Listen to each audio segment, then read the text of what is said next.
두 나라의 아들 매트 위에서 찾은 이름. 그해 겨울 청진의 밤은 유난히 길고 집요했습니다. 바다 쪽에서 불어오는 바람은 날카로운 이빨을 드러내고 도시의 낡은 살갗을 물어뜯는 듯했죠. 가로등조차 제대로 켜지지 않은 골목길은 죽은 동물의 내장처럼 어둡고 구불구불했습니다. 그 어둠 속에서 들리는 것이라곤 문풍지가 비명처럼 떠는 소리와 멀리서 들려오는 정체 모를 게 짖는 소리뿐이었습니다. 새벽 4시. 도시가 가장 깊은 침묵에 잠겨있을 시간, 12살 소년 강민호는 눈을 떴습니다. 알람 시계는 필요 없었습니다. 차가운 냉기가 이불 속을 파고들면 몸이 먼저 반응했으니까요. 민호는 입김을 불며 굳은 손을 비볐습니다. 손가락 마디마디에는 어린아이의 것이라 믿기 힘든 딱딱한 굳은 살이 박여 있었습니다. 그것은 훈장이라기보다 이 척박한 땅에서 살아남기 위해 소년이 스스로 입힌 갑옷과도 같았습니다. 민호가 향한 곳은 낡은 슬레이트 지붕을 얹은 체육관이었습니다. 녹슨 철문을 열자 땀과 곰팡이, 오래된 매트의 고무 냄새가 뒤섞인 비릿한 공기가 폐부 깊숙이 들어왔습니다. 보통 사람이라면 눈살을 찌푸렸겠지만 민호에게 그 냄새는 안도감이었습니다. 적어도 이곳에서는 세상의 부조리함 대신 땀 흘린 만큼의 결과만이 존재한다고 믿었기 때문입니다. 소년은 텅 빈 매트 위에 섰습니다. 천장 귀퉁이에서 쥐가 달리는 소리가 들렸지만 개의치 않았습니다. 아버지의 어깨는 왜 날이 갈수록 좁아지는 걸까? 어머니의 기침 소리는 왜 멈추지 않는 걸까? 민호는 그 답답함을 잊기 위해 몸을 던졌습니다. 쿵쿵. 매트에 몸이 부딪히는 소리만이 잿빛 도시의 침묵을 깨뜨리고 있었습니다. 그것은 소년이 세상에 보내는 유일한 신호이자 훗날 닥쳐올 거대한 비극을 견뎌내기 위한 처절한 예행 연습이었습니다. 재능이라는 이름의 저주. 민호가 유도에 발을 들인 건 필연이었습니다. 흙먼지가 자욱한 학교 운동장에서 형들이 서로의 깃을 잡고 힘을 겨루는 모습은 소년의 눈에 기이할 정도로 아름답게 비쳤습니다.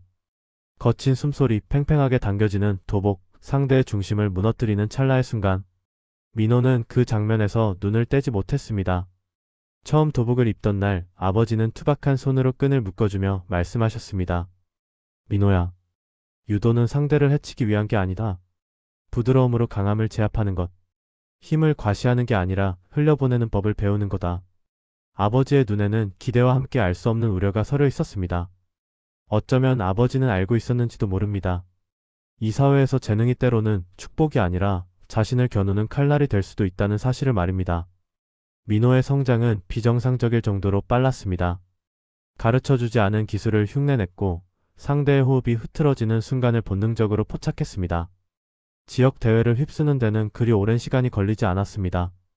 청진의 유도 신동이라는 기사가 실렸을 때 아버지는 그 신문을 오려 벽지에 붙여두고 오랫동안 바라보았습니다. 우리 민호가 내 유일한 자랑이다. 그 말은 민호의 가슴을 뜨겁게 했지만 무거운 촉새가 되기도 했습니다. 어머니는 달랐습니다. 승리의 기쁨보다 아들의 상처를 먼저 살폈죠. 이기지 않아도 된다. 다치지 말고 올바르게만 커다오. 어머니는 밤마다 민호의 멍든 어깨에 물수건을 올려주며 기도했습니다. 하지만 세상은 소년을 평범하게 두지 않았습니다. 어느 날 평양에서 내려온 검은 세단이 집 앞에 멈춰 섰습니다. 체육위원회 간부는 기름진 미소를 지으며 말했습니다. 당에서 자네 아들을 원하네. 평양으로 보내게. 그것은 거절할 수 없는 명령이었습니다. 민호는 부모님을 떠나고 싶지 않았지만 가문을 살리는 길이라 믿었습니다. 떠나는 날 어머니는 울음을 터뜨렸고 아버지는 민호의 어깨를 으스러져라 쥐며 아무 말도 하지 못했습니다. 그것이 행복했던 시절의 마지막 장면이 될 줄은 아무도 몰랐습니다. 이장 평양의 차가운 공기. 평양의 공기는 매끄럽고 세련되었지만 이면에는 숨막히는 긴장감이 흘렀습니다. 영재훈련소의 시설은 상상을 초월했습니다. 난방이 들어오는 숙소, 고기 반찬, 최신식 장비. 하지만 민호는 첫날 밤 이불 속에서 소리 죽여 울었습니다. 이곳에는 사람의 냄새가 없었습니다. 오직 경쟁과 감시, 보이지 않는 서열만이 존재했습니다. 훈련소에는 리철수라는 소년이 있었습니다. 체육위원회 고위 간부의 아들인 그는 왕처럼 군림했습니다. 실력은 형편없었지만 코치들은 철수의 기분을 맞추느라 급급했습니다. 철수가 실수를 해도 아무도 지적하지 않았고 대련 상대들은 알아서 넘어져 주었습니다. 모두가 짠 각본 위에서 춤을 추는 꼭두각시들 같았죠. 하지만 민호는 그 연극에 동참할 줄 몰랐습니다. 그는 너무 어렵고 정직했습니다. 어느 날 연습 경기에서 민호는 철수와 맞붙게 되었습니다. 코치가 적당히 하라는 눈짓을 보냈지만 민호는 읽지 못했습니다. 철수가 엉성하게 덤벼들자 민호는 본능적으로 밧다리 후리기를 걸었습니다. 쾅! 철수의 거구가 매트 위로 처참하게 내동댕이 쳐졌습니다. 순간 찬물을 끼얹은 듯한 정적이 감돌았습니다. 바닥에 쓰러진 철수의 얼굴이 달아올랐습니다. 으이! 새끼가! 철수가 욕설을 내뱉으려 할 때 코치가 달려와 민호의 뺨을 올려 붙였습니다. 짝! 날카로운 파열음이 울려 퍼졌습니다. 강민호. 동료를 배려하지 않는 기술은 폭력이다. 당장 나가서 연병장을 돌아. 민호는 뺨을 감싸쥐고 멍하니 코치를 보았습니다. 정당한 기술이었는데. 하지만 민호의 눈에 비친 것은 코치의 비굴한 눈빛과 철수의 비열한 미소였습니다. 그때 민호는 깨달았습니다. 이곳에서 실력은 권력을 이길 수 없다는 것을. 땀방울의 무게는 핏줄의 무게보다 가볍다는 것을 말입니다. 3장 시스템이 소년을 파괴하는 방식. 그 사건 이후 괴롭힘은 더욱 교묘해졌습니다. 식사 당번은 늘 민호 몫이었고 잠자리는 난방이 없는 구석이었습니다. 훈련 파트너들은 기피했고 코치들은 사소한 동작까지 트집 잡았습니다. 하지만 민호는 이를 악물었습니다. 실력으로 보여주겠다. 아무도 부정할 수 없는 압도적인 실력으로. 그것이 소년의 유일한 저항이었습니다. 전국선수권 대회 결승전. 운명의 장난처럼 민호는 다시 철수와 맞붙었습니다. 관중석에는 철수의 아버지를 비롯한 고위 간부들이 앉아 있었습니다. 경기가 시작되자 민호는 철수를 몰아붙였습니다. 철수는 당황하여 물러서기에 바빴습니다. 지금이다. 민호는 빈틈을 놓치지 않고 회심의 업어치기를 시도했습니다. 철수의 몸이 허공을 가르고 완벽하게 매트에 꽂혔습니다. 명백한 한판. 탄성이 터져 나왔습니다. 하지만 심판은 손을 들지 않았습니다. 본부석을 힐끔거리더니 믿을 수 없는 수신호를 보냈습니다. 청색 반칙패. 금지 기술 사용. 머릿속이 하얗게 변했습니다. 금지 기술이라니. 교본에 나오는 가장 기본적인 업어치기였습니다. 민호가 항의하려 했지만 코치가 거칠게 끌어내렸습니다. 조용히 해. 더 망신당하고 싶어? 철수는 비릿하게 웃었습니다. 민호는 매트 위에서 무너져 내렸습니다. 싸워야 할 대상은 눈앞의 상대가 아니라 이 거대하고 썩어빠진 시스템 자체였다는 사실에 절망했습니다. 패배의 대가는 잔혹했습니다. 며칠 뒤 고향에서 비보가 날아들었습니다. 아버지가 잡혀가셨다. 민호의 불순한 태도가 아버지의 사상 검증 문제로 비화된 것입니다. 힘없는 민호의 집안은 좋은 희생양이었습니다. 아버지는 저항 없이 민호의 이름을 부르며 끌려갔고 충격을 받은 어머니는 시름시름 앓다가 약 한 번 써보지 못한 채 숨을 거두었습니다. 어머니의 장례를 치르던 날 민호는 눈물조차 나오지 않았습니다. 가슴 속에 거대한 구멍이 뚫린 것 같았습니다. 살아라. 민호야. 어떻게든 살아서 사람답게 살아라. 어머니의 유언이 환청처럼 맴돌았습니다. 15 소녀는 결심했습니다. 이 지옥 같은 땅을 떠나기로. 더 이상 조국은 그를 보호해주지 않는 감옥일 뿐이었습니다.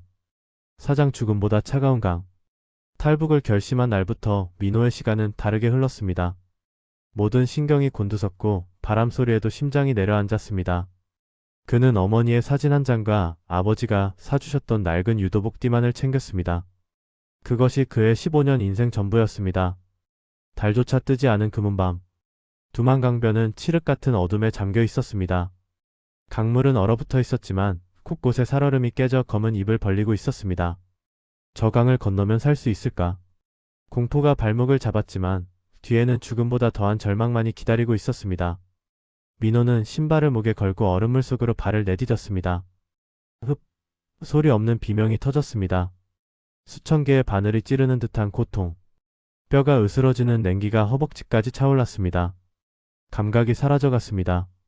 내가 다리를 움직이는 건지 물살에 떠밀려가는 건지 알 수 없었습니다. 그때였습니다. 등 뒤에서 날카로운 호각 소리가 밤 공기를 갈랐습니다. 거기 누구야? 멈춰. 이어지는 총성. 탕. 타당. 물기둥이 바로 옆에서 솟구쳤습니다. 공포가 치솟았습니다. 민호는 살얼음을 깨부수며 미친 듯이 헤엄쳤습니다. 손톱이 깨지고 피가 흘렀지만 고통을 느낄 겨를도 없었습니다. 오직 살아야 한다는, 어머니와의 약속을 지켜야 한다는 본능만이 그를 움직였습니다. 어떻게 강을 건넜는지 기억나지 않습니다. 정신을 차렸을 때는 중국 쪽 갈대밭 진흙탕에 얼굴을 처박고 숨을 몰아쉬고 있었습니다. 온몸은 젖었고 입술은 파랗게 질려 있었습니다. 살았다. 내가 살았다. 민호는 젖은 땅을 움켜쥐고 오열했습니다. 하지만 그것은 안도의 눈물이 아니었습니다. 혼자만 살아남았다는 죄책감, 그리고 앞으로 닥쳐올 알 수 없는 미래에 대한 두려움의 눈물이었습니다. 5장 서울 화려한 무인도. 죽음의 고비를 넘겨 도착한 서울. 그곳은 민호가 상상했던 천국이 아니었습니다. 눈부신 네온사인, 쏟아지는 자동차들, 세련된 사람들. 하지만 그 풍경 속에 민호가 들어갈 자리는 없었습니다. 그는 투명 인간이 된 것 같았습니다. 정착 교육을 마치고 사회로 나왔지만 현실은 냉혹했습니다. 입을 열 때마다 사람들의 눈빛이 변했습니다. 북한 사투리는 주홍 글씨와도 같았습니다. 아르바이트 면접에서 점장은 이력서를 보지도 않고 말했습니다. 우리 가게랑은 분위기가 좀 안 맞는 것 같네. 식당 설거지, 공사판 막노동. 닥치는 대로 일했지만 늘 경계의 시선을 받아야 했습니다. 제 북에서 왔대. 혹시 간첩 아니야? 사람들은 민호가 듣지 못할 거라 생각하고 수근거렸지만 그 소리는 천둥처럼 크게 들렸습니다. 남한 사람들은 친절했지만 차가운 벽을 세우고 있었습니다. 민호는 군중 속에서 철저히 고립되었습니다. 어느 겨울밤 공사 현장에서 쫓겨난 민호는 지하철역 벤치에 앉아 있었습니다. 주머니에는 동전 몇 입뿐. 배가 고파 쓰러질 것 같았습니다. 지나가는 연인들이 웃으며 지나가고 따뜻한 어묵 국물 냄새가 코끝을 스칩니다. 민호는 고개를 숙였습니다. 여기나 거기나. 나는 설 곳이 없구나. 차라리 강에서 죽는 게 나았을까. 뜨거운 것이 툭 하고 떨어져 차가운 바닥을 적셨습니다. 서울의 밤은 화려했지만 민호에게는 북한의 겨울밤보다 더 춥고 외로웠습니다. 육장 쿡밥 한 그릇의 온기. 며칠을 굶었는지 모릅니다. 시장 골목 구석에 웅크리고 앉아있던 민호의 눈에 초점이 흐려지고 있었습니다.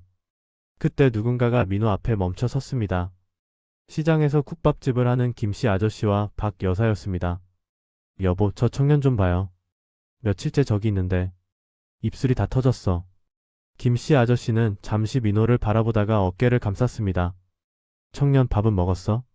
일어나봐. 따뜻한 국물이라도 좀 먹자고. 민호는 거절할 힘도 없어 그들을 따라갔습니다. 뚝배기 가득 담긴 국밥에서 하얀 김이 피어올랐습니다. 숟가락을 쥔 손이 떨렸습니다. 국물을 한 입 더 넣는 순간 뜨거운 기운에 온몸이 저릿했습니다. 허겁지겁 밥을 입에 넣었습니다. 목이 메어 컥컥거리자 박 여사가 물을 떠주며 등을 두드려 주었습니다. 천천히 먹어. 아무도 안 뺏어 먹어. 더 줄 테니까. 그 따뜻한 손길. 민호가 그토록 그리워했던 어머니의 손길과 닮아 있었습니다. 민호는 밥을 씹으며 울음을 터뜨렸습니다. 밥알과 눈물이 뒤섞여 넘어갔습니다. 감사합니다. 정말 감사합니다. 김씨 부부는 그런 민호를 말없이 지켜보았습니다. 그들에게는 몇 해 전 사고로 잃은 아들이 있었습니다. 민호의 텅 빈 눈동자에서 잃어버린 아들의 그림자를 보았는지도 모릅니다. 갈 곳 없으면 우리 가게 윗방에서 지내게. 일손도 부족한데 잘 됐지 뭐. 김씨 아저씨의 투박한 제안. 그것은 민호의 인생을 바꾸는 순간이었습니다. 피 한 방울 섞이지 않았지만 그들은 민호의 새로운 부모가 되어주었습니다. 7장 깨어난 본능 다시 매트 위로. 민호는 쿡밥집이를 도우며 성실하게 살았지만 가슴 한구석에는 공허함이 있었습니다. 어느 날 배달길에 동네 체육관 앞을 지나게 되었습니다. 쿵쿵. 매트에 떨어지는 소리와 기합 소리. 민호의 발걸음이 멈췄습니다. 심장이 뛰기 시작했습니다. 잊으려 했지만 몸은 기억하고 있었습니다. 체육관 관장은 서성이는 민호를 발견하고 불렀습니다. 자네 유도해봤나? 몸놀림이 예사롭지 않은데. 민호는 쭈뼛거리며 도복을 입었습니다. 허리띠를 매는 순간 민호의 눈빛이 변했습니다. 주눅든 청년은 사라지고 맹수의 눈빛이 돌아왔습니다. 오랜 공백에도 기술은 녹슬지 않았습니다. 삶의 벼랑 끝에서 겪은 절박함이 더해져 유도는 더욱 묵직해졌습니다. 관장은 단번에 알아봤습니다. 자네 다시 시작해보지 않겠나? 아까운 재능이야. 민호는 양부모님을 떠올렸습니다. 짐이 되고 싶지 않았습니다. 하지만 김씨 아저씨는 민호의 손을 잡으며 말했습니다. 민호야, 내가 진짜 원하는 걸 해라. 우린 내가 행복하면 됐다. 돈 걱정 말고 한번 붙어봐라. 그날 밤 민호는 낡은 도복을 끌어안고 맹세했습니다. 다시는 도망치지 않겠노라고. 내 인생을 망가뜨린 그들에게 보란듯이 증명하겠노라고. 팔짱 폭풍의 한가운데서 민호의 복귀는 한국 유도계에 충격을 주었습니다. 탈북 유도 천재. 민호는 압도적인 실력으로 태극마크를 달았습니다. 하지만 시련은 끝이 아니었습니다. 국가대표가 되자 시기와 질투, 색안경 낀 시선들이 쏟아졌습니다. 북한에서 엘리트 교육받았다면서? 사상은 괜찮은 거야? 인터넷에는 악성 댓글이 넘쳐났고 동료들은 민호를 따돌렸습니다. 올림픽을 앞두고 민호의 과거 이력이 문제가 되었습니다. 북한 체육위원회 간부였던 아버지의 이력이 밝혀지면서 언론은 하이에나처럼 달려들었습니다. 단독 강민호 선수 붙인 북한 고위 간부 출신 논란. 민호는 흔들렸습니다. 양부모님에게 피해가 갈까 두려워 도망치고 싶었습니다. 그때 양어머니 박 여사가 훈련촌으로 찾아왔습니다. 반찬을 내밀며 민호의 등을 때렸습니다. 이놈아, 고작 사람들 말에 기죽을 거면 시작도 하지 말았어야지. 내가 죄지었냐? 너는 목숨 걸고 자유를 찾아온 사람이야. 내 실력으로 땀으로 다 입 다물게 만들어. 어머니의 호통에 정신이 번쩍 들었습니다. 그래, 나는 두만강도 건넌 사람이다. 총알도 피했다. 이 정도 시련에 무릎 꿇을 수 없다. 민호는 귀를 닫고 오직 훈련에만 매진했습니다. 매트가 땀으로 흥건해질 때까지. 구장 숙명 그리고 4분의 전쟁. 드디어 올림픽 결승전. 운명은 민호의 상대로 북한 선수를 지목했습니다. 그의 이름은 리철수. 10년 전 민호에게 좌절을 안겨주었던 그 철수였습니다. 개체량 행사에서 만난 철수는 늙었지만 여전히 오만한 눈빛이었습니다. 배신자 새끼. 남조선 밥 먹더니 얼굴 폈구나. 오늘 내 손에 죽을 줄 알아라.